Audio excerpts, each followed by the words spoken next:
Good morning, नमस्कार, सुप्रभात। आज सभी आप लोग का दिन मंगलमय हो। मेरी शुभकामना है कि आज आप जो भी सोचें, जो भी करें, पॉजिटिव सोचें। और आज पुनः मैं एक्सरसाइज करने के बाद, वार्म अप करने के बाद, योगा करने के बाद आपके बीच हूँ। आज हम जो है धारा 23 के बारे में बताएंगे और हमारा 22वां दिन है। तो आप लोग का जो कमेंट आ रहे हैं बहुत अच्छा लग रहा है। आप लोग लगातार ये एक एक बातों को सुन रहे हैं और बहुत लोगों ने बताया कि उसको जानकारी ही नहीं था। तो बंधुओं, हम जब छोटी छोटी बातों को सुनेंगे, उस पर मनन करेंगे, समझेंगे, तो वो निश्चित रूप से लगेगा कि हमारी ज़िंदगी में कहीं ना कहीं हमारे लिए उपयोगी है। तो आज हम लोग चलिए चर्चा करते हैं दिव्यांगजन अधिकार अधिनियम की धारा 23 के बारे में। जो ये दिव्यांगजन अधिकार अधिनियम में ये इस बताता है कि ग्रीवांसल रिड्रेसल ऑफिसर यानी लोग शिकायत निपटारा के लिए एक अधिकारी की नियुक्ति करने की आवश्यकता है। तो जो आपने देखा कि हम लोग जो शुरू किए थे 20, 21, 22 और 23, धारा 20 जहाँ पर दिव्यांगजनों को लिए जो आपका नियोजन में किसी तरह का विभेद करने की बात नहीं करना है, सबको देना है। धारा आपने 21 देखा, इक्वल अपॉर्चुनिटी पॉलिसी, सभी को समान अवसर देना है। और धारा आपने 22 देखा कि जो भी संस्थाएं हैं जो काम 20 से ज़्यादा लोग काम करते हैं, वहाँ पर एक रजिस्टर मेंटेन करना है कि दिव्यांगजनों से संबंधित सारी उसकी जानकारी उनके पास रहे।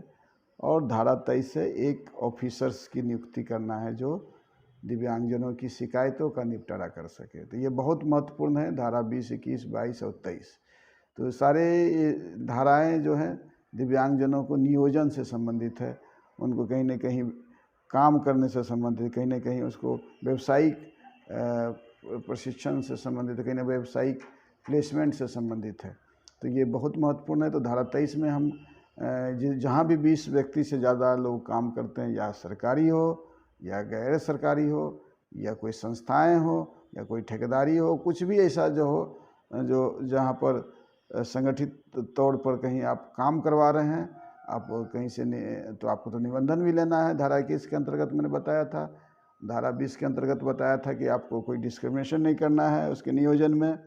धारा 22 के अंतर्गत बताया था उसका रिकॉर्ड्स को मेंटेन रखना है। और धारा 23 में शिकायत के कोई पदाधिकारी, और जो भी पदाधिकारी होंगे वो ऐसा नहीं कि आप नीचे स्तर का दी, एक वो पदाधिकारी कम से कम सक्षम होना चाहिए जो कंप्लेन का रिड्रेसल यानी उनकी बातों को मानने वाला होना चाहिए। कहीं आपने ऐसा नीचे वाले पोस्ट को दे दिया और जो शिकायत करता है उसकी ऊपर वाले पोस्ट का है तो आपके लिए ये तो मुश्किल हो जाएगा। तो ये ध्यान रखना है, कहीं नहीं जो नियोजन में जो सक्षम पदाधिकारी हैं, जो वरीय पदाधिकारी हैं, उन्हीं को नोडल पदाधिकारी बनाना है, जिससे कि वो उनकी बातों तक वो ग्रीवांस से जो है सुना जा सके और उस पर जो है कार्रवाई भी की जा सके। तो धारा 23 दिव्यांगजन अधिकार अधिनियम के बताती है कि आप अगर कहीं काम कर रहे हैं जहाँ 20 से ज़्यादा लोग हैं और आपको लगता है कि आपके डिस्क्रिमिनेशन हो रहा है, आपके नियोजन में डिस्क्रिमिनेशन हो रहा है,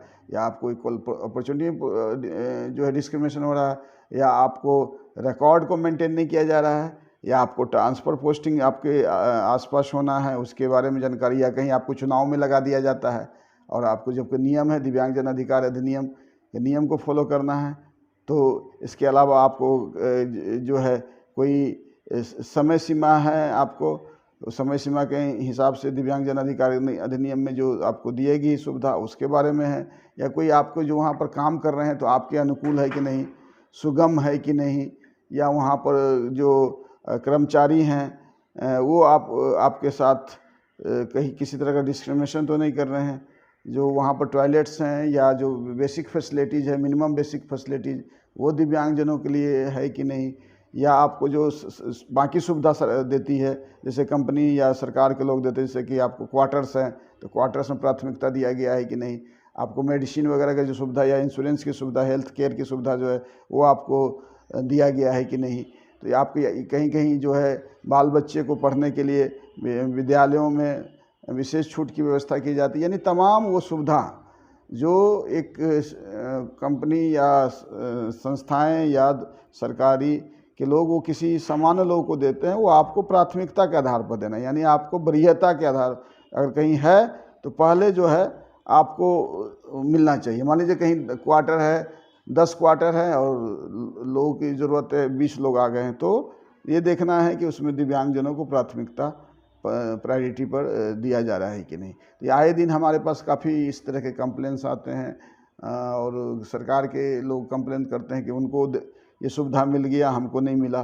तो ये पहले जो दिव्यांगजनों से अनुरोध करेंगे कि पहले आप ये देखिए कि धारा 23 के अंतर्गत उस संस्थाओं में उस सरकारी एक जो संगठन है या गैर सरकारी संगठन है, जो भी प्राइवेट कंपनीज़ है या कोई स्कूल्स, प्राइवेट स्कूल्स हैं, जो भी स्कूल्स हैं या सरकारी स्कूल्स हैं या जो भी आपका जहाँ पर आप काम कर रहे हैं, तो आपको ये देखना है कि आपको वहाँ पर इस तरह की सुविधा जो है उपलब्ध नहीं हो पा रही है, तो आप वहाँ पर धारा 23 के अंतर्गत कोई जो है ग्रीवांस रिड्रेसल ऑफिसर या नोडल ऑफिसर नियुक्त हुए हैं कि नहीं, तो या बैंकिंग है, सभी जगह कहीं भी। तो अगर नहीं नियुक्त हुए हैं तो पहले तो उनको नियुक्त करना है। आप उसको लिख कर देंगे कि धारा 23 में लिखा हुआ है कि आपको नियुक्त करना है। एक शिकायत पेटी होने की आवश्यकता है।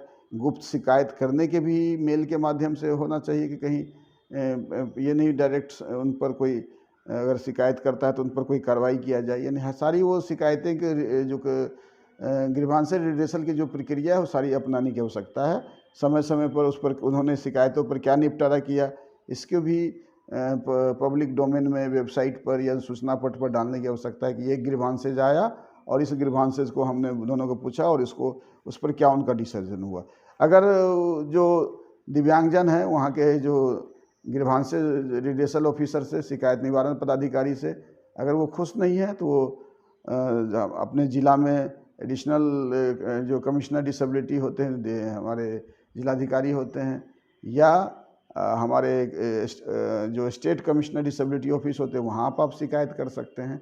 वहाँ पर भी उनकी सुनवाई की जाएगी। तो ये बहुत बड़ा जो हथियार है दिव्यांगजनों के लिए, धारा 23 बड़ा अधिकार दिया हुआ है। हम अपने commissioner being state commissioner disability, मैंने पूरे बिहार के जितने भी सरकार के संगठन हैं उन सभी को नोडल ऑफिसर बनाया और लगातार हम लोग 3-3 महीने पर नोडल ऑफिसर के साथ बैठक करते थे। वो लोग रिपोर्ट भी देते थे कि कितने ग्रीवांसेज आए और कितने ग्रीवांसेज का रिड्रेसल किया। जो हमारे कंपेडियम में भी आपको इस देखने को मिलेगा कि धारा 23 का किस तरह जो है हम लोग अनुपालन हम लोग के समय में हम लोगों ने कर रहे हैं। तो ये इस बात को भी ध्यान देना है कि बेफिक्र होकर दिव्यांगजन, उनको ज़रा भी ये नहीं लगना चाहिए कि हम बोल देंगे तो हमारी नौकरी से निकाल देगा या हमको डिनोमिनेशन कर देगा, हमको या कहीं प्रकोप का भाजन बनना पड़ेगा। बिल्कुल नहीं। आप धारा 23 जो है आपका अधिकार है कि वहाँ पर एक शिकायत निवारण पदाधिकारी को नियुक्ति करे, तो साथ ही साथ आपकी शिकायतों को तय सीमा के अंदर, समय सीमा के अंदर आप निपटा करें। उसके बदले में आपको जो साक्ष्य देना है आप साक्ष्य दें। अगर आपकी वहाँ नहीं सुनी जाती है, अगर वो निपटारा नहीं करते हैं, तो एक समय अवधि के बाद आपको इसके ऊपर जिला में आपको कंप्लेन करने की आवश्यकता है, या आप स्टेट कमिश्नर डिसेबिलिटी के यहाँ मेल के माध्यम से या कोर्ट के में जो ऑनलाइन कोर्ट की में शिकायत दर्ज करने की है, या पत्राचार के माध्यम से, जिस भी माध्यम से सबूत के साथ आप वहाँ करें।